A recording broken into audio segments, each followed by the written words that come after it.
Seja muito bem-vindo, bem-vinda, bem-vinde a mais uma edição do programa Expertise, de Sheila Campos. O programa Expertise foi criado em 2012 para tratar de aspectos, conceitos, fazeres, epistemologia, especificidades das artes em um programa de rádio, tirando do âmbito estrito da academia ou também dos círculos só de artistas ou estudiosos, temas relevantes ao universo das artes e trazendo-os para o grande público, de maneira acessível, didática, simples e descontraída. Da mais modesta à mais refinada pessoa, o objetivo sempre foi alcançar todas, todos, todes, para aproximar a nossa gente das reflexões e das belezas de tantos campos simbólicos e estéticos que são também concretos, sociológicos, políticos. Durante os 4 anos em que o programa esteve regularmente no ar, foram quase uma centena de entrevistas, quase 100 entrevistas, veiculadas, reprisadas e até cedidas para estudos ou fruição de ouvintes, numa época em que não existiam ainda as plataformas digitais e todos os acessos que nós temos hoje. E neste 2025, 13 anos depois, eu, Sheila Campos, tenho a felicidade de trazer novamente uma entrevista, uma conversa, um bate-papo descontraído com artistas, técnicos, autores e estudiosos, agora num projeto aprovado pelo FAC, o Fundo de Apoio à Cultura do Distrito Federal, da Secretaria de Cultura e Economia Criativa do DF. Revisitando também este local que foi o nascedouro dessa aventura que foi realizar um programa de ideias quando só tínhamos agendas nas nossas emissoras. Aqui na Rádio Cultura FM 100,9, a emissora educativa cultural do Distrito Federal. Teatro, dança, circo, performance, o universo digital, as artes híbridas e outros campos do conhecimento cruciais para uma aproximação e melhor entendimento desta miríade de expressões. Sempre uma agradável viagem, capitaneados por grandes profissionais que você também passa a conhecer melhor a partir de agora, aqui no Videocast Expertise 2025. Estou emocionada, estou nervosa. O programa atual conta com 1 hora de duração e será veiculado na Cultura FM de Brasília para, na sequência, ficar disponível nas plataformas digitais. Também será veiculado na TV Comunitária de Brasília para, na sequência, ser disponibilizado no YouTube.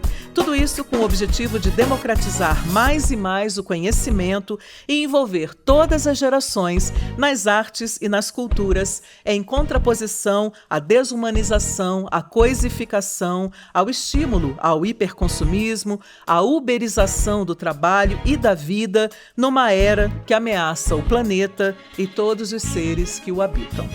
Hoje temos o prazer muito especial de receber ela, que é historiadora, pesquisadora, professora do Departamento de Museologia da Universidade de Brasília e está lotada neste ano na Presidência da República, doutora Elisângela Carrijo, minha amiga muito amada. Seja muito bem-vinda, Eli. Muito obrigada, Sheila. Na verdade, eu que agradeço, em primeiro lugar, a você, que é a minha amiga. Eu gosto dessa parte do currículo. Eu acho a mais importante de todas.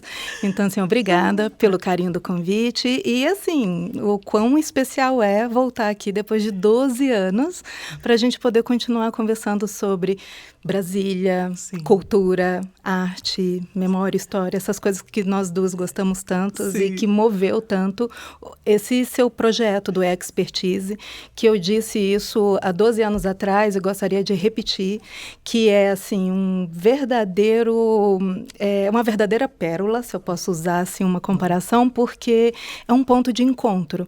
Eu acredito que numa sociedade tão fragmentada, sim, onde as pessoas também estão cada vez mais isoladas nos seus cantinhos, nas suas telas, ter ponto de encontro para poder conversar, para poder encontrar as pessoas nas ideias e naquilo que elas pensam também sobre a arte e sobre Brasília e sobre a arte e a cultura em Brasília. Sim. É assim, mais do que necessário, é o caminho revolucionário para a transformação.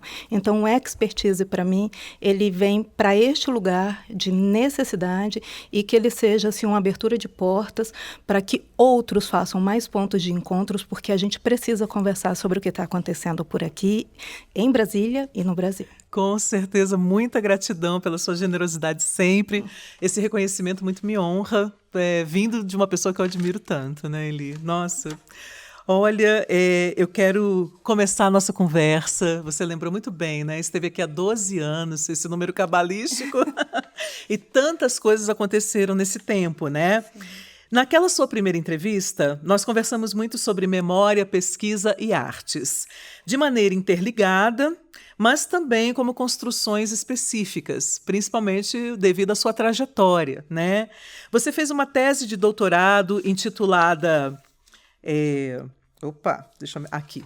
Intitulada Teatro no Distrito Federal, Histórias a partir de notícias do Correio Brasiliense e do Jornal de Brasília, recorte temporal 1960-1999, e também essa pesquisa de cunho predominantemente documental, e também uma dissertação de mestrado, uma pesquisa, né, também muito cuidadosa, que se debruçou sobre o cenário local, novamente, né, anteriormente, mas com o título Abordar Memórias, Tecer Histórias, Fazeres Teatrais em Brasília, 1970-1990.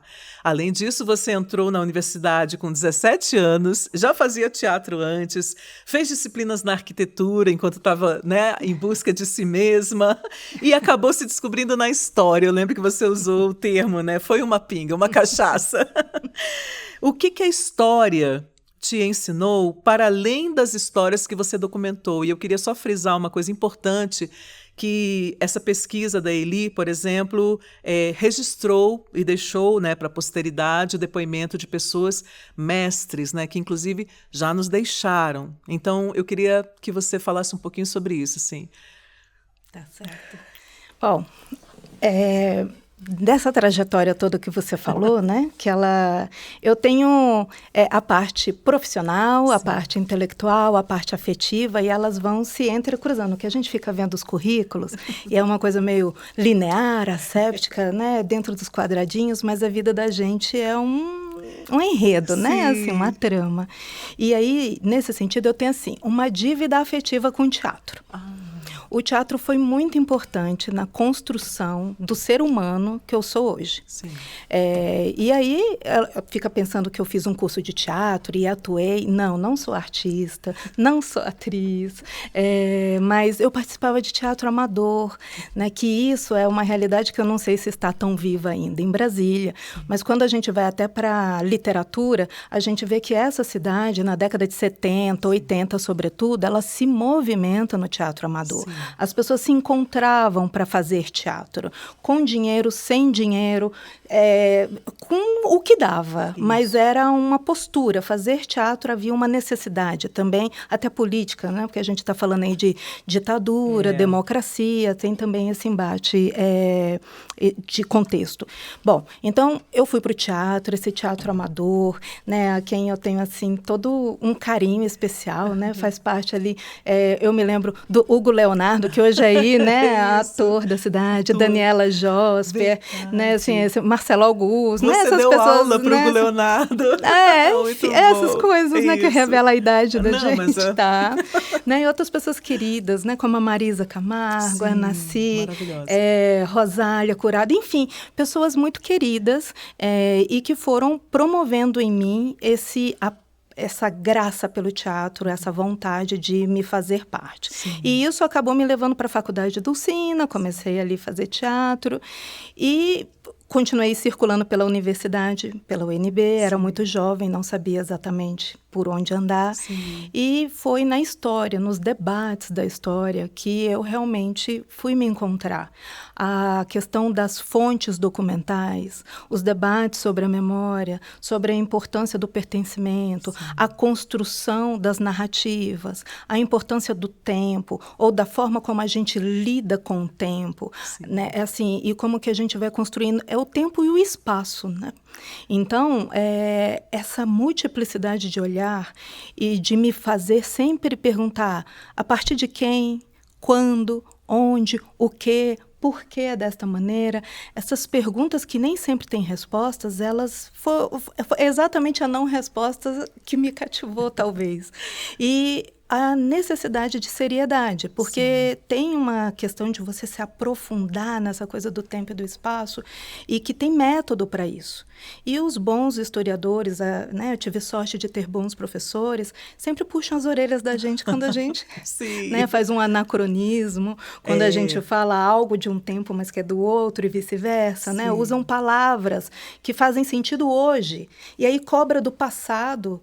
Mas no passado não tinha aquela palavra, não era esse o entendimento. Exato. Então, é um pouco cruel cobrar de uma sociedade ou de um grupo algo que só hoje a gente descobriu, que só hoje nós construímos coletivamente uma compreensão e que, inclusive, criou palavras. Sim. Porque quando a gente cria a palavra, por um lado, ela nos aprisiona, mas ela também nos faz perceber algo. Sim. Quando eu entendo o que é ouro e eu acho uma pepita, ela passa a ser uma pepita de ouro. Se antes eu não sabia o que era ouro, é só uma pedrinha. Parece bobo, mas quando o meu olhar ou quando o meu entendimento compreende o que é ouro, o meu olhar sobre as pedrinhas mudam de perspectiva. Então, as palavras, elas também acabam sendo óculos, né? E muitas vezes para uma miopia, para um astigmatismo, aí vai depender da forma como a gente lida com a realidade. Mas tentando agora, né, costurar a sua pergunta com esse meu caminho, a partir da história, eu fui tentando encontrar o teatro. Porque quando eu falei, ok, eu quero ser historiadora, e aí também me reconheci como professora, que eu adoro, né, sempre gostei de dar aula, é uma coisa que eu tenho um verdadeiro prazer, e vejo isso com muita seriedade. E aí eu me descobri professora, historiadora, e eu não sabia o que fazer com aquela paixão do teatro.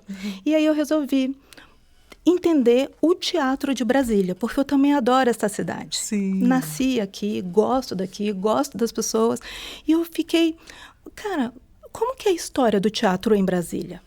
E essa frase, história do teatro em Brasília, eu fico brincando que ela sempre foi o guarda-chuva que foi espetando as minhas pesquisas. Ah, sim. Então, enquanto tema, sempre foi histórias do teatro em Brasília. Ok.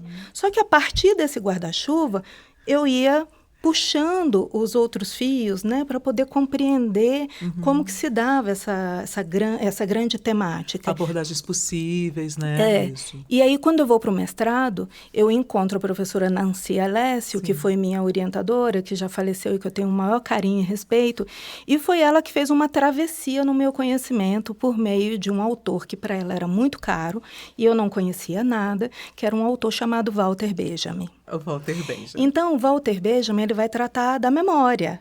E de uma maneira muito especial, porque ele está ali, né, vendo a Segunda Guerra Mundial, ele está vendo, né, os soldados morrendo, as pessoas, o nazismo, o fascismo, o capitalismo. Então, está tendo todo aquele debate ali na escola de Frankfurt, embora ele não seja, né, diretamente assim, espetado oficialmente nessa escola, mas ele tem toda uma conexão ali, né, com Hannah Arendt e com outros autores, né, assim, e eles começam, então, a notar a importância dessa construção que há a memória individual e há a memória que a gente constrói na coletividade. E eu não entrarei aqui naquilo que a gente chama de memória coletiva, talvez pelo Jung, que aí vai chegar num outro caminho, né, que vai dar lá nos arquétipos, nos sonhos. Acho isso lindo, mas não tenho competência nenhuma para falar sobre isso. E a professora começou, quando eu começava a falar sobre o teatro em Brasília, e ela me perguntava, tá bom, cadê os documentos? E eu ia nos caminhos mais fáceis. Primeiro, numa revisão de literatura. Quem já tinha falado sobre isso? Achava pouca coisa. E à medida com que ela me espremia metodologicamente para eu encontrar, eu comecei a falar, professora, mas tem muito artista nessa cidade que a gente precisa ouvir. E aí, essa necessidade de ouvir as pessoas e do que elas lembram, do que elas constroem enquanto narrativa, enquanto memória. Ela falou, ok, então vamos conversar com essas pessoas, mas para isso você também terá que ler como que se dá essa construção no coletivo. Sim. Né? As pessoas contam as suas versões, as suas memórias, as formas como elas lembram das coisas. Então, você vê que tudo é muito fluido. E, ao mesmo tempo, não é porque a pessoa fala assim, eu fui o primeiro a fazer isto. E aí você vai depois encontrar um documento que diz que ela não foi exatamente a primeira. Aí você pode pensar, mas ela mentiu? Não. Ela achava que era. É a memória dela, é o recorte dela, é a forma como ela lembra. Sim. Então, esse respeito entre a memória, que é fluida, né, que ela constrói-se no indivíduo e também naquilo que eu conto, aí você fala, eu lembro disso aqui, e você vai lá junto comigo e reconstrói isso, e a gente vai junta num coletivo, dando sentido aos outros. E muitas vezes até comuns, por isso que vão tendo as datas comemorativas, celebrativas, tanto nas famílias quanto na sociedade, que é todo mundo lembrando aquela data por aquilo da sua perspectiva e daquilo que nós temos em comum, daquilo que a nossa sociedade construiu como importante. E que certamente outras gerações vão olhar para aquilo e vão falar, quer saber, não faz mais sentido a gente celebrar essa data. Ou, quer saber por que a gente nunca celebrou esta data, este evento? E aí a gente vai vendo os debates de tradição, o quanto que tradição é algo que é fixo, mas também é movente. Porque você pensa assim, uma dança, ela é igualzinha, vou dançar lá um caribó, sei lá, não sei. Aí você pensa, não, é sempre do mesmo jeito. Imagina, cada corpo tem uma relação com o movimento, com a música, com o ritmo. Então, por mais que se pareça igual, e essa é a tradição, é a dança, é o nome, é o local, todo mundo também dá a sua perspectiva individual que faz a transformação. Então, a tradição, ela ao mesmo tempo ela é fixa para a gente manter aquilo que os legados de várias gerações foram considerando importante. Por outro lado, também ela é movente naquilo que nós trazemos do nosso tempo e do nosso espaço para a colaboração daquele legado. Então, isso tudo foi a professora Nancy me cobrando, junto com o Walter Benjamin, e à medida com que eu entrevistava o B. de Paiva, que já faleceu, o Hugo Rodas, que já faleceu, né, assim, ou a Yara Pietrikovski, que está aí, maravilhosa, o João Antônio, também, que é um querido, o Jesus Vivas, o Humberto Pedrancini. Então, cada pessoa foi me trazendo uma perspectiva do teatro em Brasília que eu não compreendia. Eu falei, opa, aí diante daquele repertório foi que saiu a dissertação, onde a oralidade, a memória, ela era o ponto central para que eu fosse para os documentos de registros históricos. Então, as memórias me moviam a encontrar os documentos no acervo. Um caminho ao contrário do que eu tinha feito no início, que eu ia tentando encontrar documentos históricos, não localizava e fui parar na necessidade da escuta. E essa escuta ativa, sincera, onde você aprende com os mais velhos, né, que também é muito benjaminiano, que vai falar, né, que o sujeito histórico é aquele que se reconhece como alguém com uma história capaz de compartilhar, de narrar. É o narrador. Então, para o Benjamin, a figura do narrador é muito importante. Por que é muito importante? Porque é alguém que tem algo para contar. E numa sociedade que, por vezes, nós estamos... a gente se sente sozinho, a gente fica individualizado, sofrendo no seu quarto, na sua rede social, né, passando a sua telinha. Às vezes, a gente para de se reconhecer igual ao outro nas suas dores, nas suas alegrias. E aí, esse conjunto de história que essas pessoas foram me contando, eu fui vendo os artistas de Brasília, naquilo que eles eram parecidos, naquilo que eles eram diferentes, e como que eles construíam uma Brasília que era completamente do teatro. Ai, que lindo. Então, é uma Brasília que é assim, uma cortina mesmo que se abre e que é dada a voz para o narrador, que é essa pessoa que vai contar uma história. Porque há um esvaziamento quando a gente se sente só, a gente não se nota como alguém importante o suficiente para ter uma história para contar. Certo. Só que é o que os nossos avós fazem, talvez contando histórias para os netos, ou que existam em comunidades que todo mundo conta história. Eles ali não sabem, não leram Benjamin nem precisa, quem faz isso é a academia, que vai lá dar nome, né, categorizar, são narradores. Sim. E cabe a nós termos sensibilidades e entendimento da importância de reconhecer o narrador e de escutar. Então, todos esses que eu entrevistei me ensinaram isso. Foi quando saiu a dissertação. Certo. A tese já vai dar um outro caminho, porque eu vou achar os jornais. Isso. E os jornais são os documentos. Então, eu já parto dos registros históricos para construir a história do teatro na cidade. Sim. Mas por aquilo que os registros me contam, e não por aquilo que os personagens, as narrativas havia, né, construído na dissertação. Desenhado. Eu queria aproveitar, né, essa descrição que você faz e te perguntar sobre uma coisa que é a seguinte, né? Nós sabemos que no campo das artes existe o que é chamado de cânone, né? Cânone vem de cânon, que é, em última instância, a epistemologia é regra, né?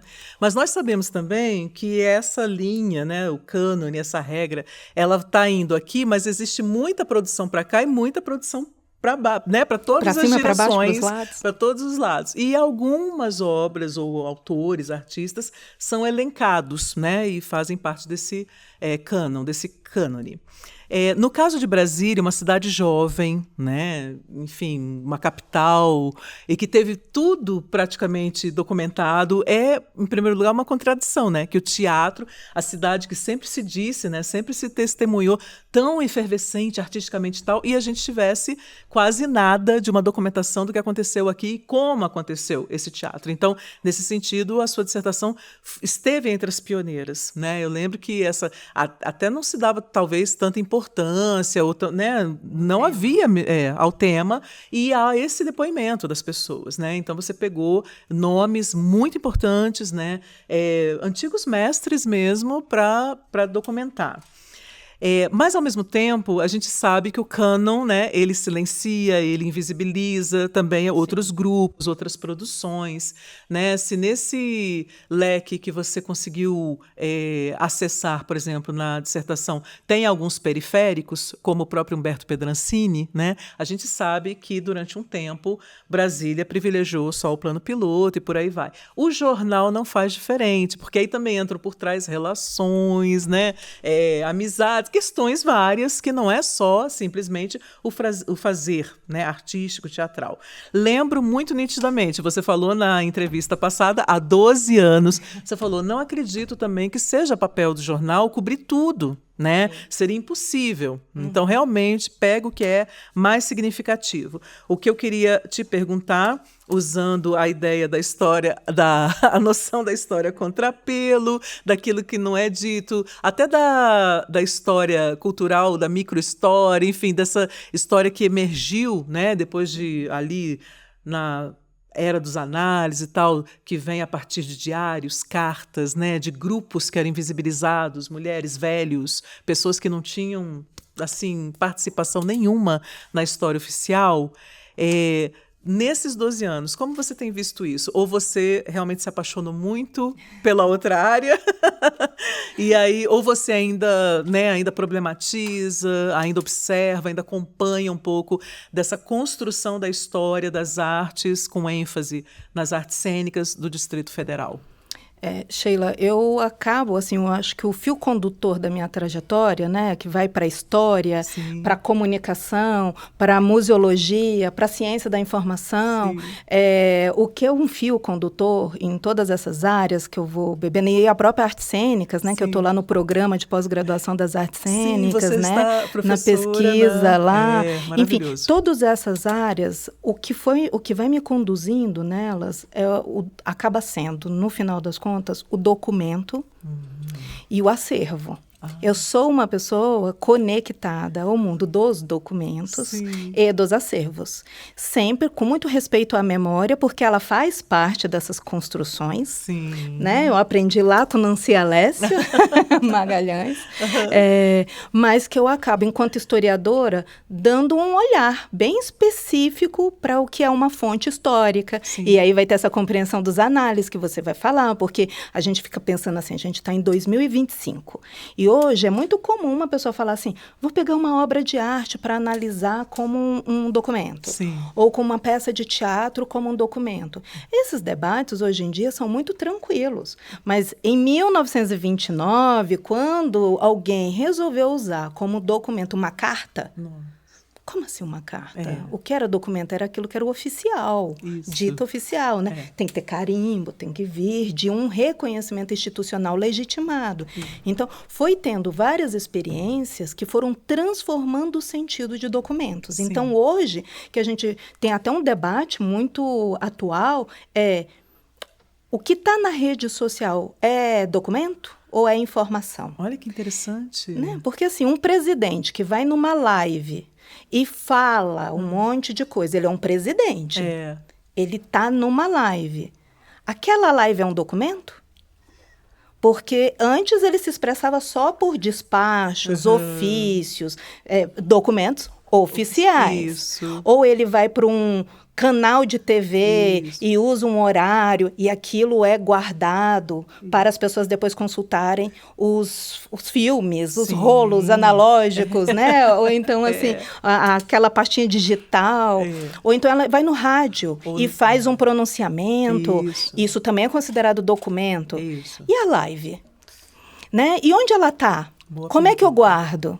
Né? Então, é um documento? É uma informação? Né? Então, assim, aí vão ter as pessoas. E se é um documento, quem está guardando? As empresas corporativas internacionais, porque quem é dono do Twitter, né? Que é o Twitter com X, né? Com X. Quem é o dono do Instagram?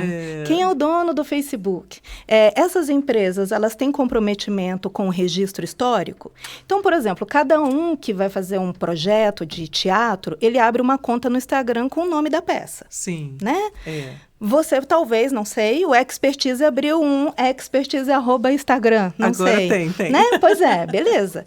Então, a gente vai deixando de usar o jornal, né? É verdade. E aí, onde a gente vai pesquisar daqui 10 anos para encontrar quais foram as peças de teatro produzidas em Brasília ao longo de 2020 a 2025. Nossa, eu lembro muito que você falou dos programas. Porque que não havia, inclusive, quase não havia. Os artistas não fazem muitas vezes os programas. Quando a gente vai ao teatro, não tem um programa com o nome de todo mundo.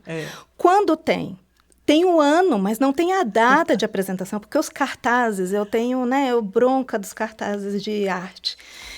Porque pensa no presente, assim, lançamento, apresentação, 12, 13 de maio. De que ano? Ok, eu estou aqui em 2025, super entendi que é agora, é hoje. Aí eu pego esse cartaz e levo ele para um arquivo, para que as sociedades do futuro, né, as gerações futuras, possam saber que houve esse projeto super bonito, que está tendo essa coisa. Aí a pessoa olha lá e fala, 12, 13 de maio de quando? Aí a gente tem que fazer um quebra-cabeça, olhar a estética do teatro, pensar, isso era uma estética da época tal. Aí você puxa um fio e busca, ela está falando sobre isso, foi um período dito muito aqui. Até que você consegue mais ou menos mapear. Seria tão simples se as pessoas colocassem um ano bem pequenininho no cartaz. Por favor, artistas, por favor, olha, designers. Pensem nos historiadores, nos pesquisadores do futuro. E que podem ser os próprios artistas também pesquisando, né? Que não é uma tarefa só do historiador contar a história.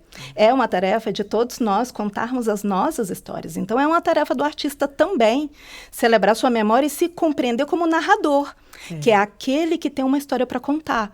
E é uma história para contar tão importante quanto a história da medicina, tão importante quanto a história da pedagogia, como é importante de todas as áreas, é importante ter narrador.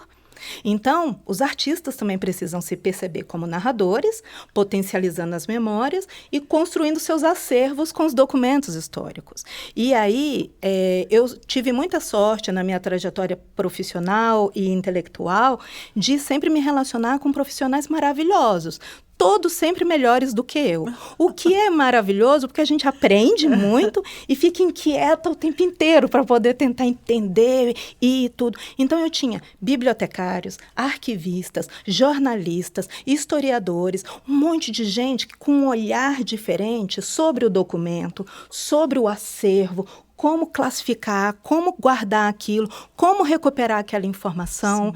E desse também, eu vou chamar de personagem, ou desse narrador que você perguntou, se ele era periférico, se ele é do plano piloto, se ele é de outras cidades.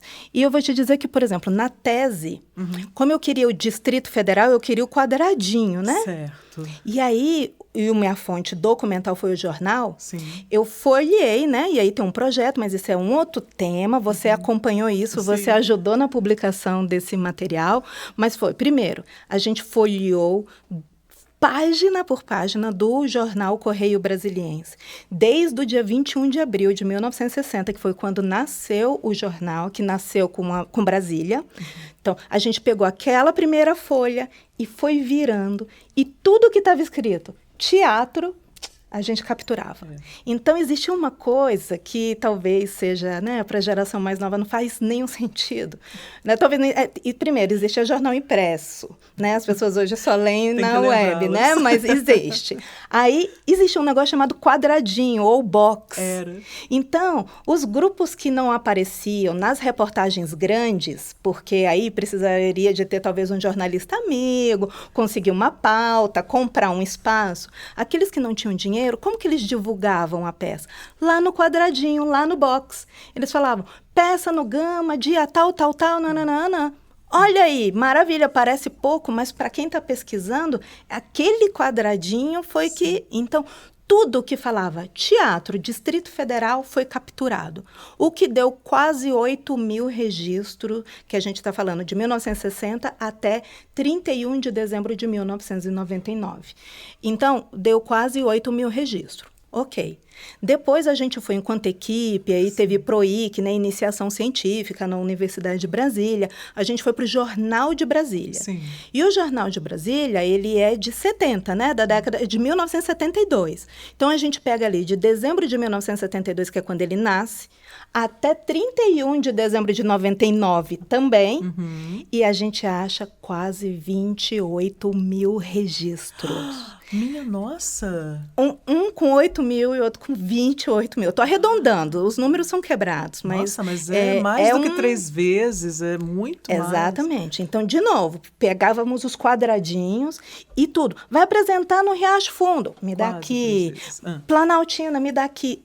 Tudo me interessava. Sim. Agora, me diz, uma pessoa que fica com mais de 35.000 registros históricos na mão, olha para aquilo e fala, o que eu faço com isso? Como, né? É uma vida inteira para você. Né? 35.000 registros falando sobre teatro no Distrito Federal. Sim. É o que nós temos hoje em Brasília. Nós podemos dizer que hoje o teatro do Distrito Federal, no seu primeiro século, no século passado, não a partir de 2000, né? 2000 não tem, mas até 1999, nós temos mapeado todas as reportagens que saíram sobre teatro. E aqui, né, da cidade. Aí você pode falar nos 2 maiores jornais, porque eles ainda estão em circulação. Isso. Porque vários outros jornais foram perdendo o seu fôlego no caminho, eles nasciam e morriam. Mas esses não, eles estão aí. Então, desses que ainda existem, a gente pode dizer que Brasília hoje tem 35.000, quase 36.000 registros sobre teatro no Distrito Federal. Isso, para mim, já é um avanço, já é uma informação que a gente não tinha 12 anos atrás falando.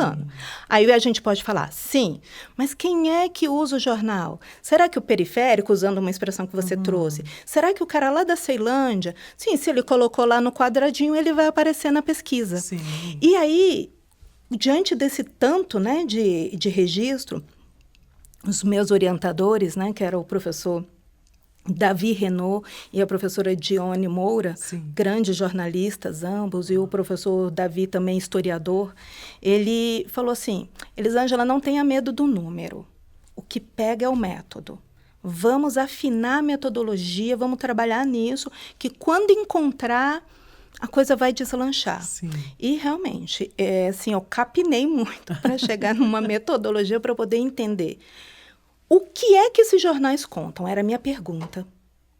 Se eu espremesse os 35 mil registros, o que pingava? Sim.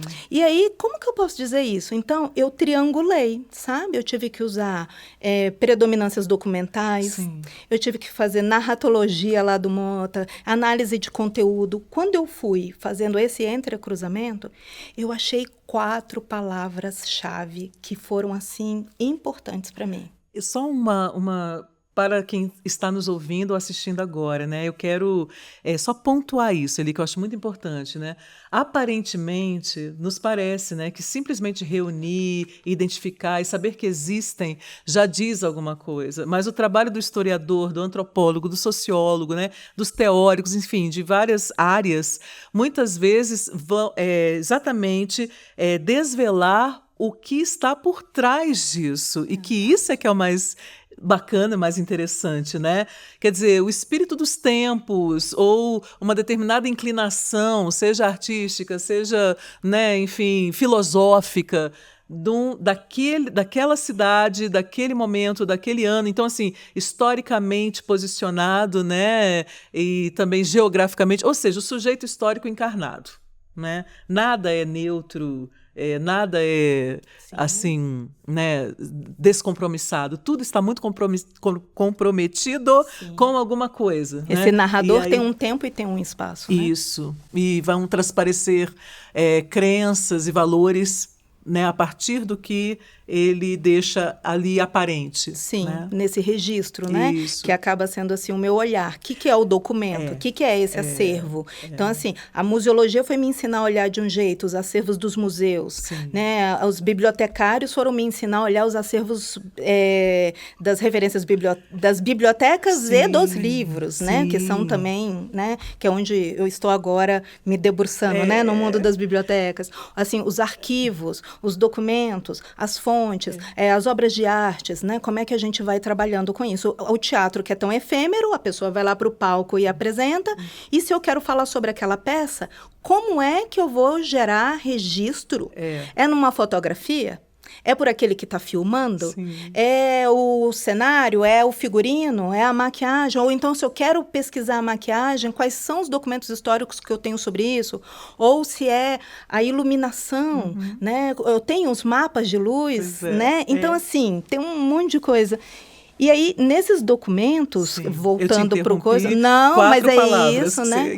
Eu encontrei 4 palavras que foram muito importantes, que foram sujeito, espaço, movimentação e demandas. Parecem bobas. Se eu espremesse 35 mil registros, Sim. eu ia encontrar sujeitos, Sim. os personagens, né, os artistas. Uhum. Eu ia encontrar os espaços onde eles estavam ali, trabalhando, apresentando sua arte. Eu ia encontrar a movimentação, que é a realização social dessas pessoas, né? Que elas estão se movimentando para que construção? Quais são os textos? Quais são as temáticas dessas peças? Eles estão debatendo o quê? O que esse grupo está se movimentando? Como esse grupo e por onde esse grupo está se movimentando? Sim. E outro, qual é a demanda política dessa galera? Uau. Essa demanda é o quê? Por mais espaço? Por mais dinheiro no FAC? Mais dinheiro, pela deseditalização da cultura. Né? Assim, e se é por mais editais, quais são as regras? Quais são os critérios? A gente tem política pública para guiar os editais? Ou a gente põe segundo aquele que grita mais alto? Bom, mas só me importam as 4 palavras. Claro. Como eu não tinha todo o tempo do mundo, eu fiquei em 2. Em sujeitos e espaços. Certo. Então, a tese conseguiu, veja você, aí de sujeitos eu falei, quem eram as pessoas que faziam teatro no Distrito Federal, no Quadradinho. Quem eram as pessoas que faziam teatro? De 1960 a 1999. Primeiro eu encontrei os indivíduos, mas qual não foi a minha surpresa que nesses 35 mil o que se destaca são os grupos. Ai, é o coletivo. Que bacana isso. E então eu comecei vendo os indivíduos e depois eu fui mapeando o nome de todos os grupos de teatro que circularam em Brasília e que colocaram um quadradinho em qualquer jornal desta cidade. Uau. Então tem o nome de todos os grupos de teatro até 1999. Gente. Agora, como que a gente vai fazer em 2025, onde as pessoas não põem mais no quadradinho do jornal e põem só no Instagram? Eu não sei. É verdade. Tenho dó de quem vai fazer essa pesquisa, porque não serei eu. E tão não sei, mas eu já fico lá metodologicamente pensando nisso, né? Assim, meu Deus, se eu fosse continuar essa pesquisa.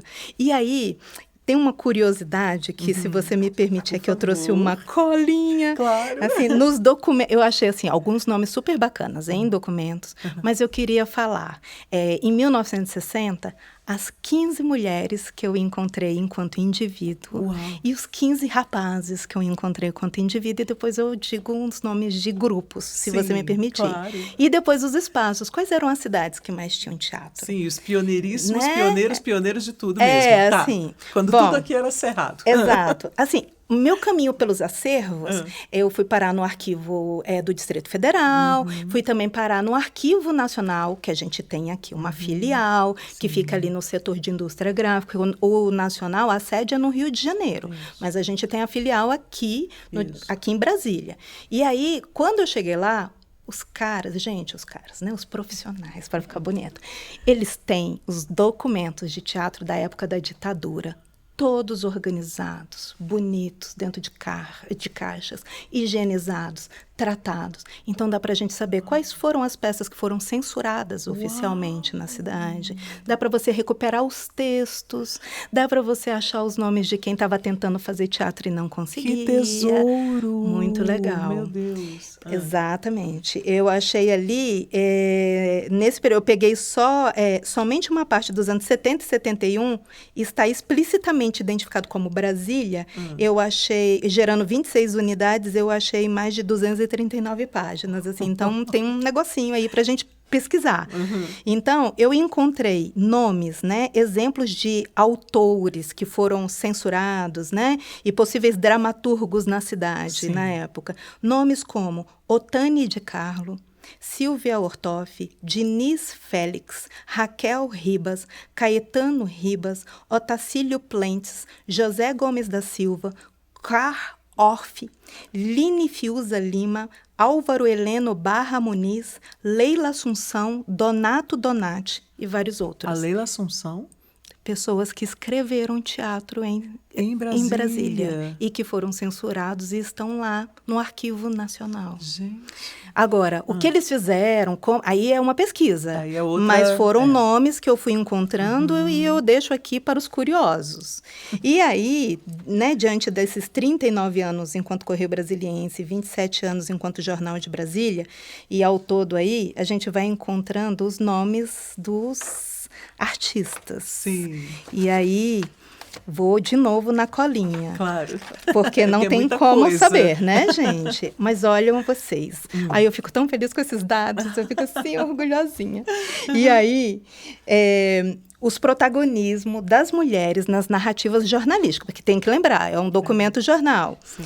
Mesmo não sendo o foco da busca, eu acabei encontrando ali 281 registros de 1960 a 1969. Porque eu fiz um teste primeiro, pegando só uma década e tentando encontrar.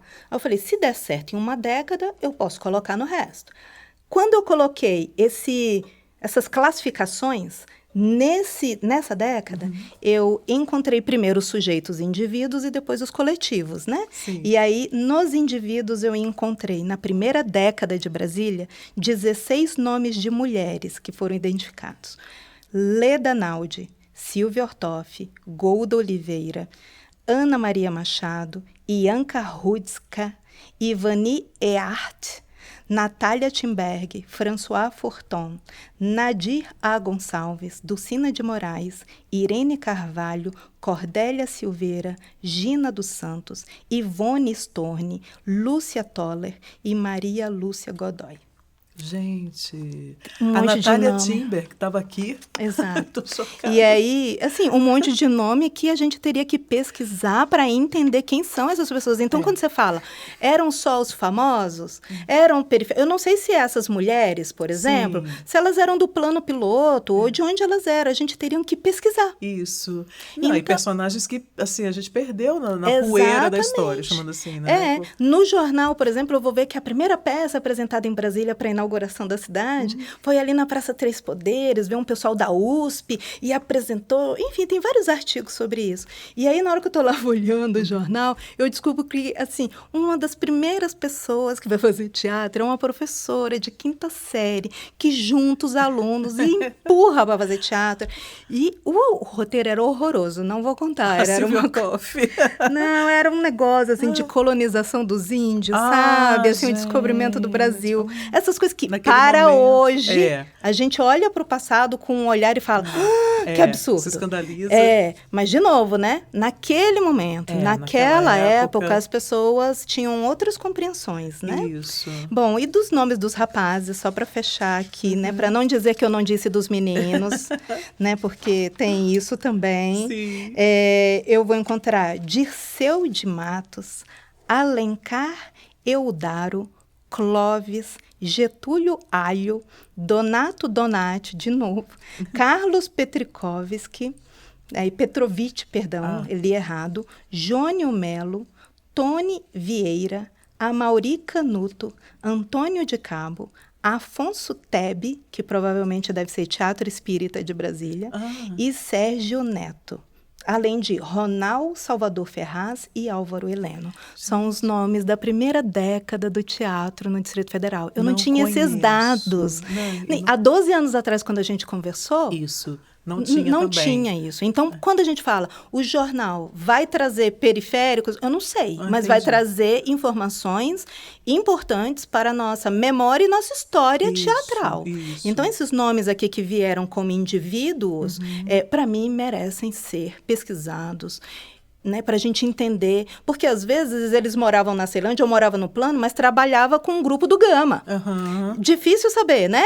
Assim, o que é o periférico? É aquele que mora na Ceilândia e vem fazer teatro no plano? Ou é aquele que é aqui do plano e vai fazer teatro com a galera no Gama?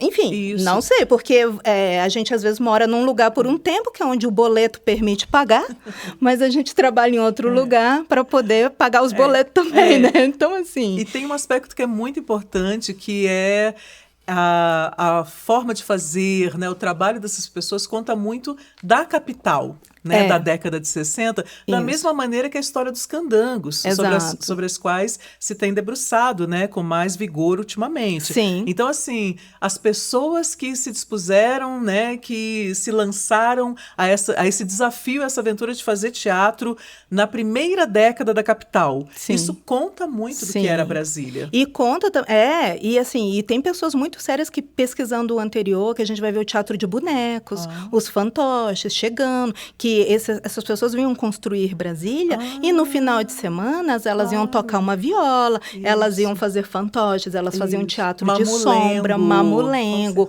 boi, bumbá, um monte de coisa que está aí nesse repertório que antecede a inauguração de Brasília, mas que constrói o nosso teatro. Então, tem pessoas muito sérias, né, que têm trabalhado nisso.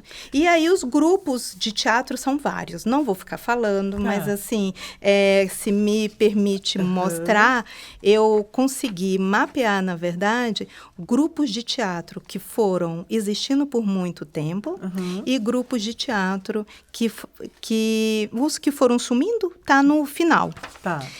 As pessoas podem ir lá olhar um por um. Os do Gama, os do Paranoá, os da Ceilândia. Tá lá, tá aí, por ano. Agora, os teatros, os grupos, né, que ficaram, eu encontrei que existiu por 40 anos, que foi o período que existiu, de 60 a 99. Provavelmente eles existam até hoje. Ou não. Aí tem que ter uma pesquisa desse outro recorte, mas né? 40 anos é muita coisa. Né? De 60 a 99, Isso. o primeiro foi Grupo TEB, Grupo de Teatro Espírita de Brasília. Ele começa em 60 e vai até 99. Nossa, gente, é o primeirão, olha só. Quem diria, né? Pois é, a gente fala aí do teatro religioso, né? Vamos aí. E o segundo, Teatro do SESI. Do SESI? Aí a gente pode falar, será que era o mesmo grupo? Não sei. Provavelmente é o mesmo nome isso. E que as pessoas vão saindo e vão entrando. Ligado à instituição. Exatamente. Mas isso significa que na instituição houve grupo e fomento para que eles existissem de 60 até 99. Esses são os mais longevos. Exatamente. Aí depois vem Grupo Mensagem, durou por 30 anos. Nossa, deve ser também... Depois, Grupo CEMAB, de Taguatinga, durou por 30 anos. O Mensagem, se eu não me engano, ele vai dar ali Ceilândia, Taguatinga. Grupo Retalho, 20 anos. Grupo Gruta, 20 anos. Grupo Farsa, 20 anos. Grupo Carroça, 20 anos. Grupo Pitu, né? Porque o Pitu, depois o Pitu. Exatamente, 30 anos. Que depois deve ter continuado nos anos 2000, 2010, etc. XPTO ou Esquadrão da Vida, 30 anos. Grupo Cabeças, Gran Circular, né? 30 anos. E Circo Udi Grude, 20 anos, porque eles começam a sair no jornal em 1980, mas que eles existem até hoje, né? É isso, até hoje virão ao programa. Tá vendo? Então, a gente pode falar desse tempo aqui na pesquisa, eles aparecem porque eles estão 20 anos contínuos e depois que a pesquisa termina, eles ainda continuam. Sim, então, assim, merece mais pesquisa, né? 25 anos a mais, né? Exatamente. 99. Então, isso. Mas então, 45 anos de existência. Exatamente. Quase meio século. Batemos o lume, tô brincando. Exatamente. Mas, enfim. Nos orgulhar, sim. Enfim, isso é enquanto grupos, né, localizados. E aí depois vieram os espaços. E eu vou, né, eu sei que a gente tem um tempo nos espaços, vai ter um problema que Brasília tem regiões administrativas, para quem não sabe, são cidades, né, que a gente poderia dizer, e elas mudam. Em 1960 só existiam 8 RA.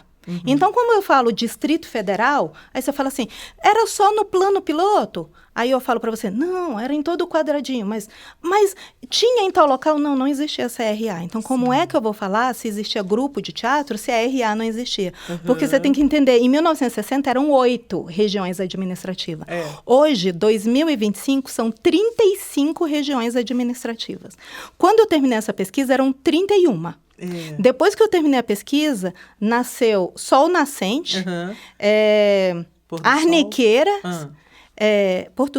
Pôr do Sol, né? Assim, Arniqueira, Arapoanga e Água Quente. Água Quente. É uma região que eu ainda não conheço. Não, também não. Pois é, mas olha só. Então, essa pesquisa não pega essas regiões. Entendo. Mas aí eu consegui fazer um mapa, então mas elas fariam, né? Se caso fossem densamente populadas naquela época... de Ceilândia, né? Elas seriam ali uma extensão dessas regiões, dessas cidades. Sim, isso. Dessas classificadas. E aí, quando a gente pega o mapa todo, Sheila, para a gente terminar essa parte, porque é a segunda palavra, que é o espaço, e aí eu termino, porque eu sou tagarela, né? Mas é porque as descobertas são tão A alegria de entrevistadora é o entrevistado que fala. Pelo amor de fale. E aí, enquanto espaços, primeiro, disparadamente, os lugares que os artistas mais apresentam teatro, e eu arriscaria dizer que até hoje, escola pública. Escolas públicas. Exato. Gratidão, escolas públicas. Por vários motivos. Primeiro, eu arrisco a dizer que é porque a gente não tem teatro nesta cidade. Os espaços teatrais, eles vão só sendo fechados, eles não são reabertos. Porque quando eles são reabertos, eles são fechados novamente porque eles foram mal reparados. Então, é um tal de abre e fecha, abre e fecha, abre e fecha. Né? Assim, ai, gente, eu descobri, mas isso eu não vou contar, vou só soltar assim. O Teatro Nacional, quando ele foi começar a fazer, né, que tinha a armação, eu achei uma reportagem bem no início, dizendo que a parte de baixo, antes de ter aquelas divisões, era pista de patins na neve. Na neve? Na neve. Como no assim? gelo. Trouxeram gelo pra Você cá? consegue imaginar Como que é que as mantiveram? pessoas iam para patinar no gelo no Teatro Nacional, que era uma Nunca. forma de ter dinheiro. Pois é. Enfim, é Dá pra fazer um negócio. filme. Dá. Mas, assim, primeiro lugar, plano piloto. Assim. Taguatinga, segundo lugar. Gama, Ah, Ceilândia. Sim. Aí depois vem Guará, Núcleo Bandeirante, Cruzeiro, Sobradinho. E os que menos aparecem, assim, raramente aparecem, os 4 últimos da lista, Santa Maria, São Sebastião, Paranoá. São Sebastião e Paranoá hoje são muito efervescentes, mas Santa Maria ainda sofre, né? De uma carência Exatamente. de realização de espaço, de tudo. Porque acho, Planaltina também em fica com comparação, poucos claro. enquanto quantidade, mas ela se desponta muito por causa da Via Sacra, né? E da questão da história também, de ser uma cidade muito antiga e tudo, né? Isso, Então, mas tirando essa especificidade, a gente está falando disso, né? Então, assim, eu posso dizer para você que nesses 12 anos a gente conseguiu fazer essas descobertas. E eu não acho pouca coisa, sabe? É muita coisa. Então, assim, enquanto a gente tem informações sobre o Distrito Federal, não só do plano piloto. Sim. A gente tem bastante material para a gente pesquisar o Gama, para pesquisar Paranoá, assim, ou então por que há falta no Paranoá, em São Sebastião, em Santa Maria. Porque as lacunas também fazem a gente fazer perguntas para elas. Por que aqui não tem? Isso. O que faltou aqui? Cadê a grana? Cadê os comprometimentos? Tem política? Não tem política? O edital do FAC prioriza ou não prioriza? Será que tem esse debate, que é para onde falta deve ir mais? Ou porque a gente não debate exatamente isso, né? Qual é a cara do teatro que nós gostaríamos que Brasília tivesse? Que o Distrito Federal tivesse? É com mais amadores? É com mais grupos novos? É preservando também os artistas antigos que estão desde, né, do início fazendo teatro na cidade? O que a gente quer? Olha, particularmente, um comentário muito breve, né? Desde a década de 90, participando dos movimentos, das passeatas, dos levantes, entrando no Centro Acadêmico de Artes Cênicas, né? Indo para as assembleias.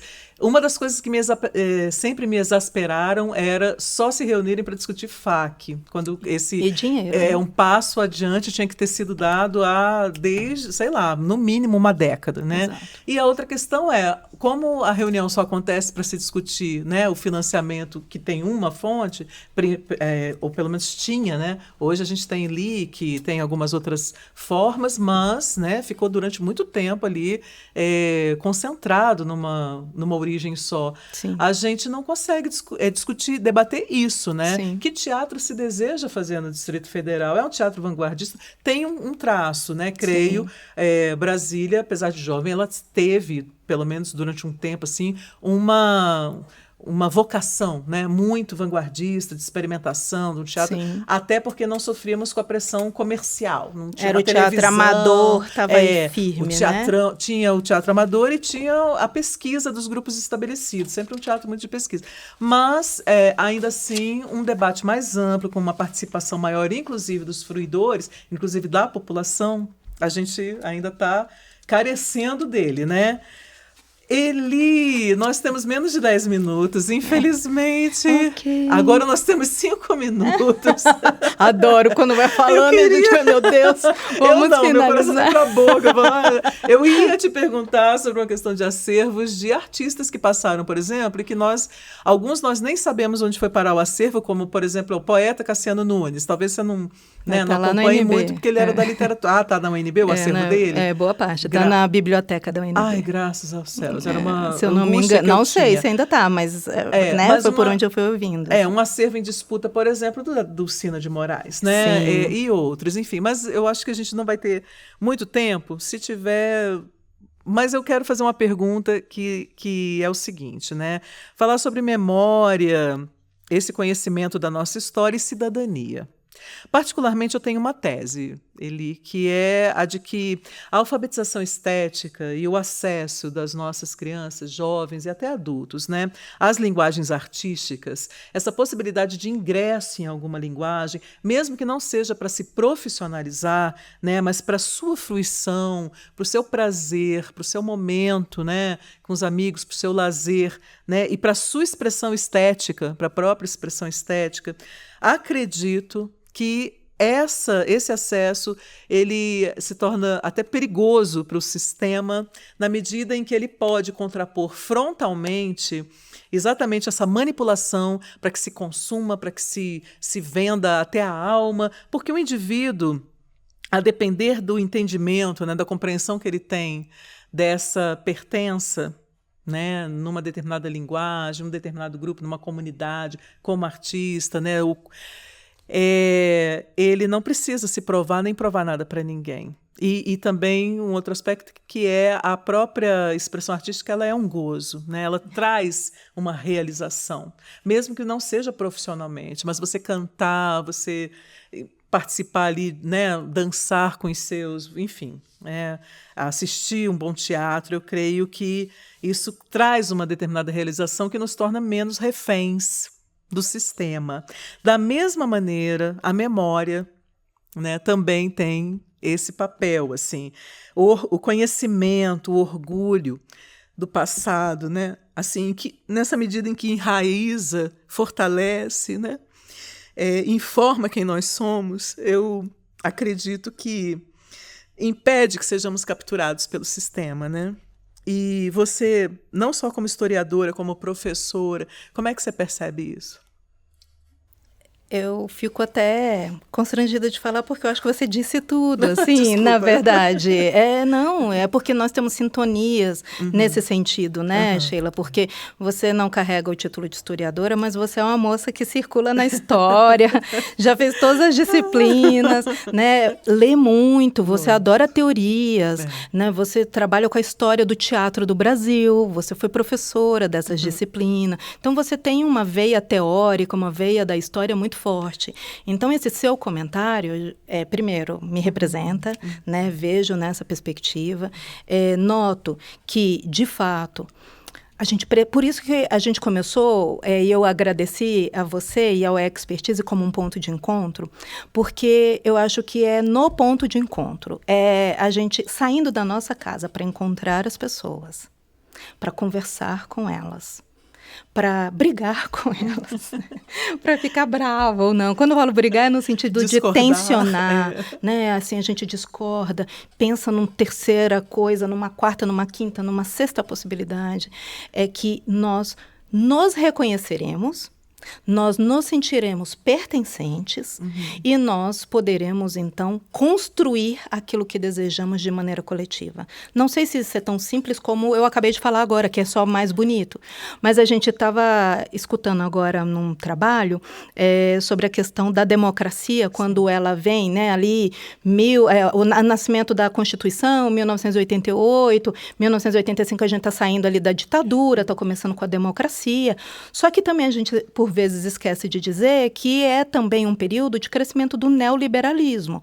E quando a gente entrecruza democracia, né, e liberalismo, a gente vai vendo as construções de sentido de algumas palavras que precisam ser refinadas, assim, né? E uma delas, por exemplo, é de cidadania. Então, o cidadão, que é aquele que participa da polis, é aquele que trabalha na cidade, é aquele que constrói política, que constrói a cidade, e ele é pertencente, ele vai aos poucos se tornando consumidor, cliente. E aí ele vê assim, eu pago imposto para o Estado, então o Estado tem que me dar pronto a saúde, a educação, a via, a não sei o quê. Então, ele fica bravo porque ele não recebe, porque ele não está consumindo. E quando ele reclama, assim, vou te tirar daí porque você é um empresário político que você não me entregou o que eu queria. Mas ele não participou do processo no sentido da cidadania, que é de tensionar com esse cara que eu está representando, ao longo de 4 anos. Sim. E não só no momento do voto e depois de 4 anos. Então, a gente foi, ou a gente precisa, talvez, reaprender, não sei se é a palavra, ou aprender a ser cidadão, cidadãs, né? Cidadãos, em plural de todos que a gente puder, independente do gênero, a gente precisa se reconhecer como coletividade e aprender que é nas nossas diferenças que a gente vai também se sintonizar para construir a sociedade que a gente deseja. Isso também é para as artes, isso é para a cultura, isso é para o teatro em Brasília, isso é para o teatro no Brasil. E é assim, no coletivo, que a gente vai conseguir sair dessa situação que por vezes nos parece tão sufocante enquanto indivíduos. Sim. Bom, então, né, que prevaleça sempre o papel emancipador das artes. Eli, nosso tempo, infelizmente, se esgotou. Eu quero agradecer muitíssimo pela sua presença, pela sua participação sempre tão generosa.